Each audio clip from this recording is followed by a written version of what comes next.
अस्सलाम वालेकुम, this is Tahira Shahid. I am an executive sales coach and corporate trainer. आपने कभी दरख्तों को गिरते हुए देखा होगा। बड़े दरख्त जब गिरते हैं तो बहुत शोर होता है, बहुत बड़ी आवाज़ें आती हैं।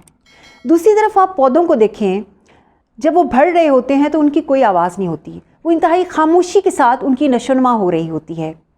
एक बात बहुत क्लियर है, तकरीब में, तोड़ फोड़ में हमेशा शोर होता है। जो तख्लीक होती है वो हमेशा खामोश होती है। अगर आप अपनी ज़िंदगी में कुछ तख्लीकी करना चाहते हैं, अगर आप अपनी ज़िंदगी में कुछ तामीरी करना चाहते हैं, खामोशी से फोकस करके उस चीज़ के ऊपर लगे रहें। आपको दुनिया को बताने की ज़रूरत नहीं है, शोर करने की ज़रूरत नहीं है कि आप क्या और क्यों कर रहे हैं। इसका रिज़ल्ट अदरवाइज़ ये होगा कि आप अपनी सारी एनर्जी इस चीज़ पे लगा देंगे कि आप जो कर रहे हैं वो दुरुस्त है या नहीं है।